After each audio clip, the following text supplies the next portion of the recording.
Good morning. My name's Patrick. I'm one of the ministers and box carriers here at the Woodbury Church of Christ. I'm going to tell you about this in just a minute. We'll let you know what's going on there. Hey, glad you're here. Glad you're spending your holiday weekend at church with us. You get extra bonus points with God. He told me to tell you that. Thanks for not being out of town. I'm really glad you're here. We are in part 4 of our series on generosity. And it'll be so nice after this Sunday not to have to be generous anymore. I mean, this has just been a grueling marathon, and I'm just so glad we're done with it. I do think that we hear the word generous and we think money. That's what we think. We think like, uh-oh, preacher's trying to get in my wallet. That's what our brains do, this kind of interpretation thing when we hear that word. And of course, we've been trying to make the case that generosity is more than money.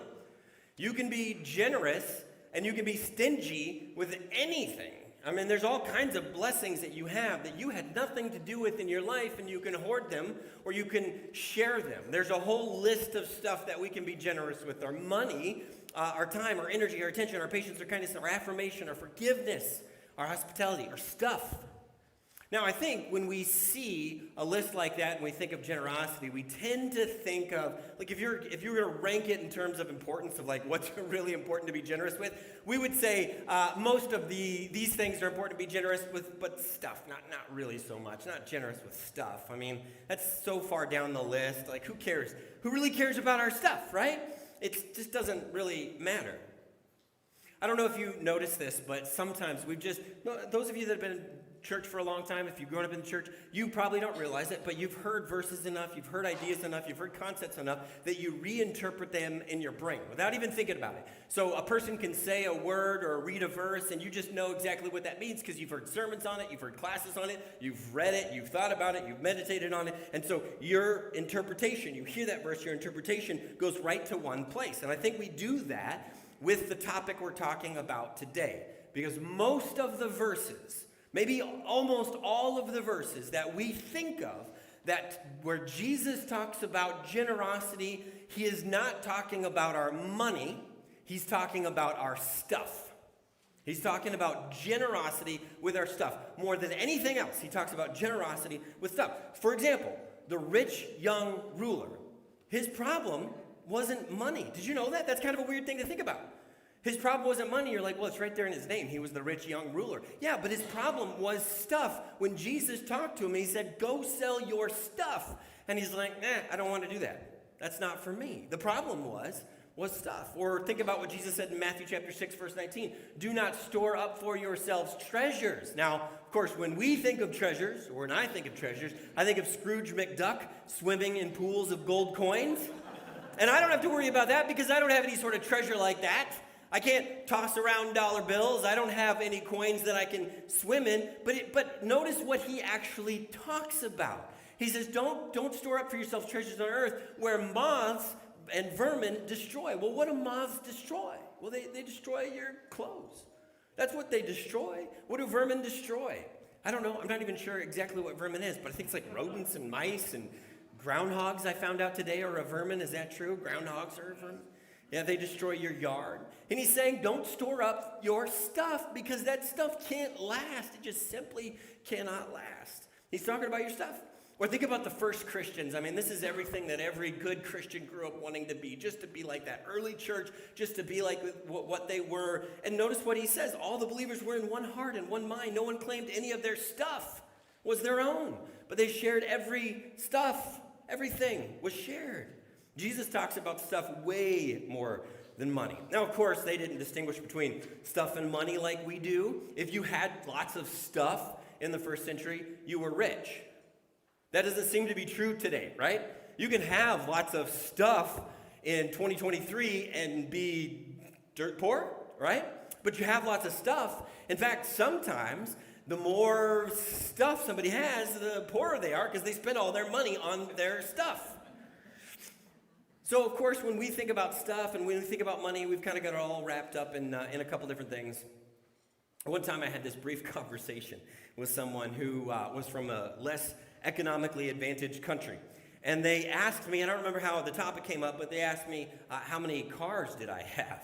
How many cars do you have? Like, well, at the time, we had two. We only had two drivers, so we had two cars. That's pretty reasonable, right? That doesn't mean anything. You're not rich if you have two cars. And this person, their eyes went big and looked at me and they're like, well, are you rich in your country? And I'm like, no. Well, what do you do with your two cars? Like, how do you maintain them, protect them? Well, I park them in my garage.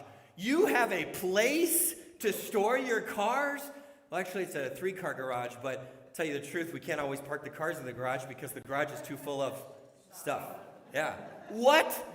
I mean, you must live in a mansion. No, we don't live in a mansion. I mean, well, how many bedrooms? How many people have to sleep in a room together? Like, well, I mean, everybody's got their own room. Everybody has their own room? What? You are rich. And according to their economic standards, I was. Now, we may not be money rich, but we certainly are stuff rich. And that's what Jesus talked about most anyway. I want to read through a fascinating interaction Jesus had with a crowd of people and consider what that means in terms of our heart, because this is weird to think about, but our heart and our stuff have a connection. Our heart and our stuff have a connection. You know, when somebody messes with your stuff, it kind of hurts your heart. Because your heart and your stuff, or when you have stuff that's really valuable, and then all of a sudden somebody breaks it or does some damage to it, or maybe you have children and you had a nice couch and it's no longer a nice couch because they're messing with your stuff. Don't mess with my stuff. Jesus had a huge crowd. The text says, Luke chapter 12, verse 1, the text said many thousands, so there's no definitive number.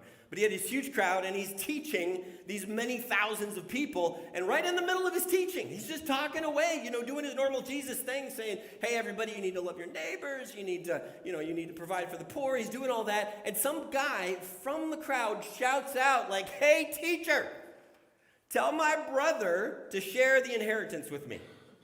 Right in the middle. Can you imagine?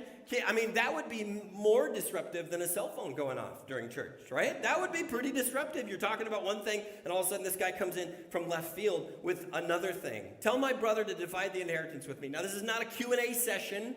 This is not Jesus saying, hey, does anybody have any questions for me about money, about stuff, anything they want us to talk about? No. This guy is bringing up personal business in front of the crowd, and it's kind of like that couple that argues in public. It's just always awkward for everybody because you know that if it's bad enough that they're arguing in public, that it's probably pretty bad when they're not in public. It's ugly. And even inheritance today, even inheritance disputes is a huge legal business. There's actually a word for it. It's called contentious probate, and there's entire law firms that dedicate their entire law firm to resolving inheritance disputes. And it's always ugly. There's not an inheritance dispute between siblings or family members that's not ugly. It's always bad, contentious probate. So consider what's motivating this guy in the crowd that he's shouting out like, hey, make my brother share the stuff that our dad or parents had with me. Consider what's motivating that. I think the fact that he's asking in public means that he thinks Jesus and the crowd are going to be on his side. He feels strongly about this. He thinks he's in the right. He thinks it's not fair. He thinks he deserves this stuff. And it reveals a presumption that most of us I certainly have. And the presumption is that more stuff, more anything is better. This presumption that if we have more of it, somehow it's better. And I know there's trends towards minimalism now, and it's not a bad thing. But we have this presumption just kind of built into our minds that somehow more is better. So this is a weird disruption in the middle of his teaching. Can you imagine Jesus is like trying to tell people about how to be redeemed, how to be saved, how to be forgiven. And this guy's like, hey, make my brother share my stuff. And how is Jesus going to handle it? It's like if we had to bring a ladder out in the middle of services and there were people climbing on it in the back. How do you handle a disruption like that? Well, you just call it out. And that's exactly what Jesus does. He just talks about it. Luke chapter 12, verse 14, Jesus replied, man, who appointed me judge or arbiter between you? That he said to them, watch out, said to the whole crowd, because this is not a good example, this is a negative example. Be on your guard against all kinds of greed. Jesus is teaching one thing, just switches topics to teach another. He's probably got a lot on his mind. He's like certain members who I get done preaching, they always have a little extra sermon for me because they've been thinking about what I've been saying. He just switches it up. He's got wisdom about all this stuff. Now, I bet you this brother never once considered that he was motivated by greed. And so when Jesus said, hey, watch out for all kinds of greed, and he doesn't say it, but like this guy, I bet you that guy was shocked. Like, wait a second, I'm not being greedy. This is what I deserve. This is what is fair. I earned it. I need it. I want it. I deserve it. And it's this more thing. And I bet you he was thinking justice. He was thinking happiness. But he was not thinking greed. And so when Jesus calls out greed, it's surprising. Now, Jesus says something here that I'm not kidding. And I know this is going to sound silly, but it will change your life. Or I guess I should say it can change your life. Like today. Like not down the road, once you really ruminate about it, but like today. You can walk out of here and your whole perspective on life can be transformed by what Jesus says. Because I've been preparing for these sermons, I've been thinking about this all the time, and it's been so helpful because it's applicable constantly. In the society in which we live, what Jesus said is you can use it every second of every day. You ready? You ready for it? You ready to have a tool in your back pocket that you can use? And it's not just for you. You can use it for your family members. You can use it against your husband. You can use it against your wife or your kids or your neighbors, anybody. It's a great thing to have as a tool in the battle against stuff. Simple, profound. This is what he says, Luke chapter 12, verse 15. Life does not consist in an abundance of possessions. Yeah, just less of a reaction than I was kind of thinking might happen there, but that's okay. Jesus said, life does not consist in an abundance of possessions. This is so good. Here's how it works. And you can really sound sanctimonious when you use it too. That'll really get people on your side. Your kids are in the toy aisle of the local store, and they're like, Dad, can I get, and of course it's just plastic junk, right? It's all just plastic junk. Can I get, and you can just take your child and you can put your arm around their shoulder and you can say, let me guide you in some wisdom from on high. Life does not consist in the abundance of possessions. That's good, right? You can use it with your kids. Or how about you have a spouse that every marriage has one or the other. I tend to be the hoarder in our relationship, and Karina is the get rid of her. I don't know what the opposite of a hoarder is, or what the word should be. Karina, the kids will paint her a picture or give her something that they've written lovingly, and she will say, "Thank you very much, Marie Kondo style," and then put it right in the trash, like right in front of them. And I'm like, that is brutal. That is tough. I have stuff that my kids wrote me from when they were I just keep it all. But she's very brutal. But what you can say if you have a spouse that's not good at this, here's what you can do. If they like to collect, you have a spouse that likes to collect things, especially big things like, I don't know, power tools or house plants or coats or something like that. You could just, next time they're like, they're on Amazon, I really need this. You could just say, honey, just add the sanctimony to it. Honey, as Jesus reminded us, life does not consist in the abundance of possessions. And then finally, let me give you this one little last piece of advice. If you forget someone's birthday, this is a great verse. I didn't buy you anything, because as we all know, as our Lord and Savior said, life does not consist in the abundance of possessions. Now, you can use this to be stingy, right? But that's not what it's about. It's about the heart. And it's not about saving money. It's not about minimalism. It's about what's going on inside us that's really profound. And this is the truth, is that Jesus says. It's a very simple truth. More does not equal better. More does not equal better.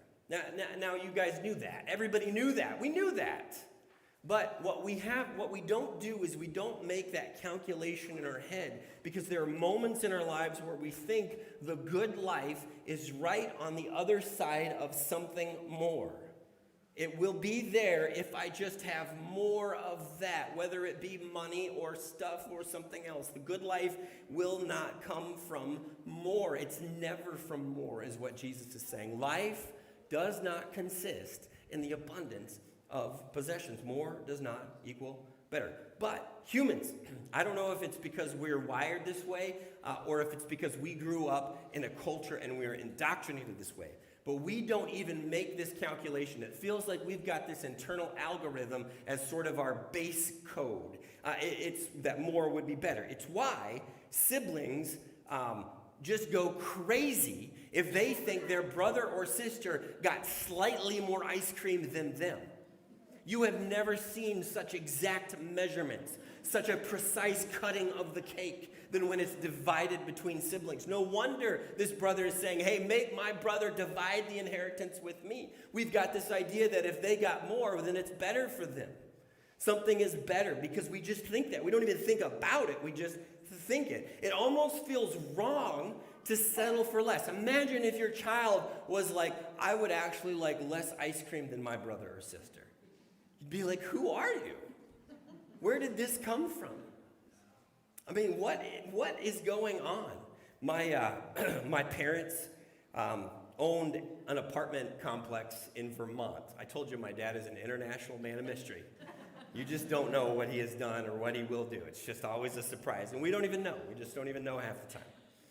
But he owned an apartment complex in Vermont, and every once in a while, people would just bail on their apartment. You know, there was something going on, something shady, something scandalous, and so they would just bail, and they would leave all their stuff.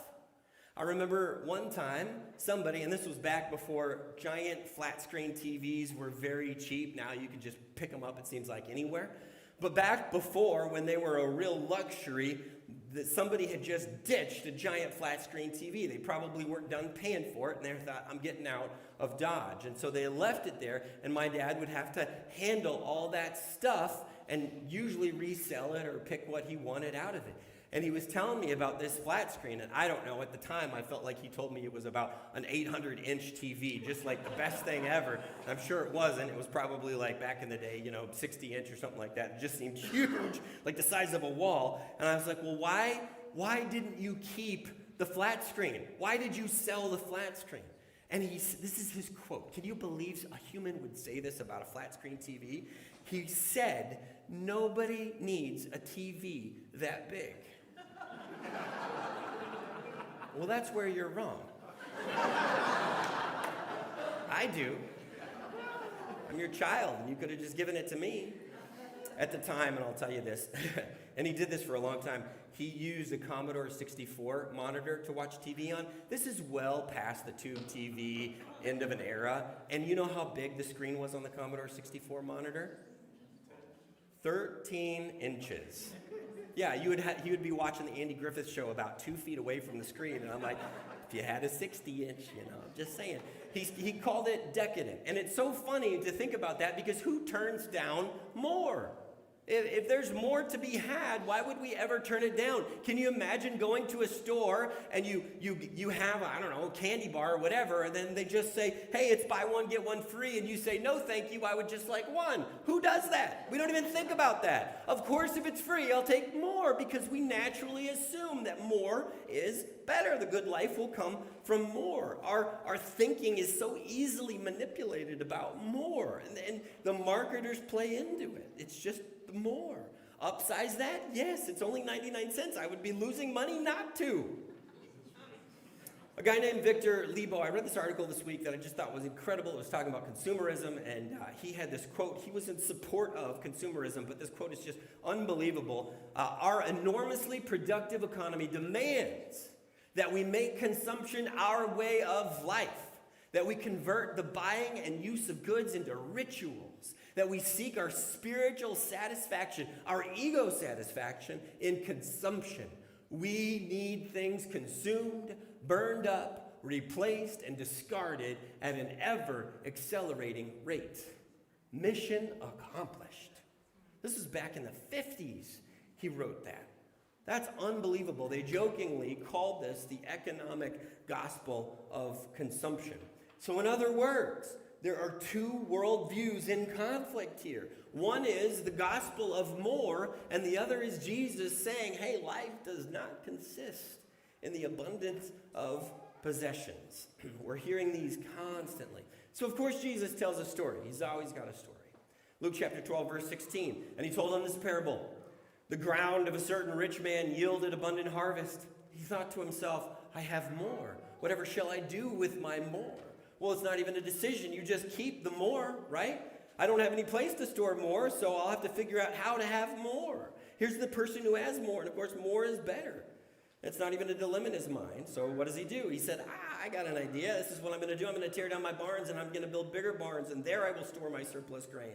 Good thing we don't have that problem, right? I'll say to myself, you have plenty of grain laid up for many years. This is verse 19. Take life easy, eat, drink, and be merry.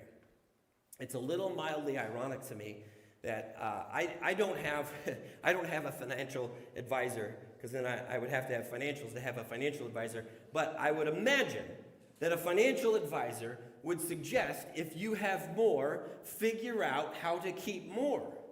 That's what I would imagine. Like the advice this guy is giving to himself is good advice by the standards of this world. And Jesus says, that's foolishness. That's absolute foolishness. It's a negative example. Now, most of us don't build bigger barns, but in the last 50 years, the square footage of the average U.S. American house has doubled. Doubled. Where did they put their kids before?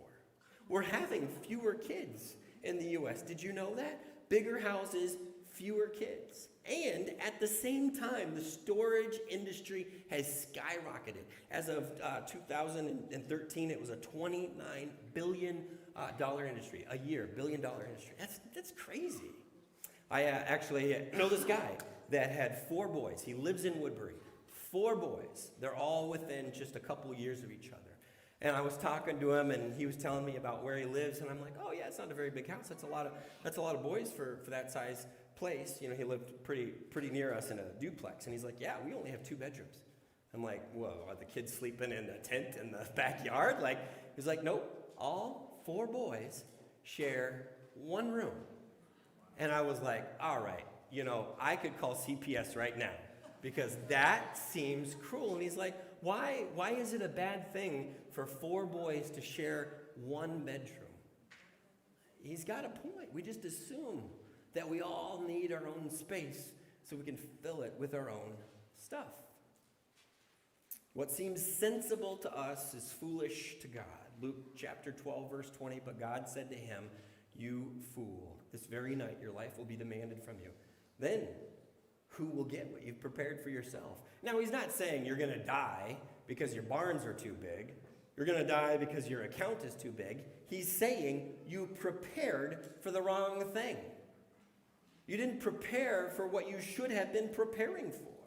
Now, the world is catching up, but I kind of think that they're catching up for the wrong reasons. The world is catching up to the idea of minimalism. That's really popular right now. In fact, there's tons and tons and tons of books and shows about it. So most of you have heard the Marie Kondo. It's the life-changing magic of tidying up, and it's the Japanese art of organizing, right? Cleaning and organizing. You've seen the show, and it's like, oh, thank you for your stuff, and then throw it away, right? You've seen that, so you can feel good about your stuff. Those shows are fun to watch because you see somebody who basically had a hoarder house, and then you get done, and you're like, I wish my house was like that, and you don't clean your house up. You just watch the next episode of the show. So Marie Kondo, this book sold 13 million copies. That's a lot of books. Peter Walsh is this Australian author, and he's written 7 books. I know there's 8 there, but one of them's the same title. He's written 7 books on how to declutter. That seems like too many books, right? Because where are you going to put all that stuff? Seems like too many books. And then my favorite one, this is just recent. This is my favorite. The Gentle Art of Swedish Death Cleaning. You know what that's about? That's about preparing your stuff for when you're dead so that your family doesn't have to do it. In other words, I haven't read the book. I haven't read any of these books, to tell you the truth. I'm just telling you what I think they say. Get rid of your stuff so your family doesn't have to. I think that's great. I did notice that none of the titles, not a single one of the titles in the self-help, decluttering, minimal section were like, hey, this is the American way of minimalism. None of them. They're all the Japanese way, the Swedish way, Australian author. None of them are the American way of less. Why? Because that's not our way. That's not how we think. Now, I think they miss the point that Jesus is making, because Jesus isn't really concerned with your space or your feng shui or whatever it is, or your clutter. He's concerned with your heart. That's what Jesus is concerned with. And Luke chapter 12, verse 21 says, this is how it will be with whoever stores up things for themselves, but is not rich toward God. Now, the next 11 verses in this chapter, you're probably familiar with because they're very familiar to us if you've read the Sermon on the Mount in Matthew chapter 5 and 6. It's a kind of a repeat of that, but it talks about anxiety related to your stuff. It talks about anxiety or worry related to who's going to provide, and how often do we keep stuff because we're like, well, I'm going to need this stuff. Do you really need this stuff later in life? This box right here, do you know what this box is? It's stuff, but it's not random stuff. Yesterday, I knew I had a couple boxes like this in my garage. Yesterday, I went in my garage and I opened up this box. And you know when I stuffed this box full of stuff? It's about 1998. I put stuff in this box when my wife and I moved from Enid, Oklahoma. And I took this box and I moved it to a storage unit in Iowa, and then I moved it inside our basement in Iowa, and it sat in our basement in Iowa for 6 years. And then some unfortunate church in Minnesota said, hey, do you want to come be our youth minister? And I said, yes! And I packed up my box that I had never unpacked, and I put it in a trailer, and then I put it in a storage unit for a little while until I got an apartment, and then I put my box in the garage of my apartment, and there it sat for 3 years. And then, for some crazy reason, we were able to buy a house, and I packed up my stuff, and I put it in a trailer, and then briefly put it in a storage unit, and then unpacked that storage unit, and then I put it in my garage on a shelf, and then yesterday, I got this box down off the shelf. Do you think there's anything in here that I need? Now, it's funny because I was like, man, I'm going to bring that box up on stage, and it'd be a really good symbolic gesture just to, walk right out to the dumpster and throw it in the dumpster, but I better take a peek at what's in here. There's a lot of family photos and stuff, so it's not a great illustration because I am going to have to go through it. But I've had that box. What year? How many years has it been since 1988? Has it been 25 years since 1998? I've had this box unpacked for 25 years. Original dust on it right there. Stuff. Why? Life does not consist in the abundance of possessions. I told you my wife is much better at this than me. But she found this quote that she liked so much, and she made so known that she liked so much that a friend of ours turned it into a piece of wall art we have at her house. And it's just a simple statement. That's just a different heart towards stuff. When you have more than you need, build a longer table. Invite people in, invite people to share, give it away. Don't build a higher fence. Not more security systems, not more keeping people out. Figure out how to use your stuff to benefit others. God blesses not to hoard, but to share. Not to hoard, but to share. And so here's the simple challenge for us. And it's going to require rewiring our thinking. Because some of us may be intending to leave here and go to a store and buy stuff. And you should just stop and say, does my life consist of this thing? Or you should go into your garage and see if you found your box that you've been holding on to for 25 years. Anybody else have a box they haven't unpacked in a few moves? All right, just me and one other person. All right, well, we'll chat about that later. We'll have a support group. God blesses. We believe that God blesses. God gives us abundance. God is an abundant God, but he blesses us in order to share, not in order to keep. We're going to ask our praise team to come back up on the stage, and they're going to sing the song, I Surrender All. And I think it's such a good song because anytime that I've sung this song, I've not thought about stuff. I've just thought about my defenses and my pride and all that. But this is part of what we're doing too, is that we're surrendering this need to fill our lives with stuff. Life does not consist in the abundance of possessions. Would you stand and sing with us?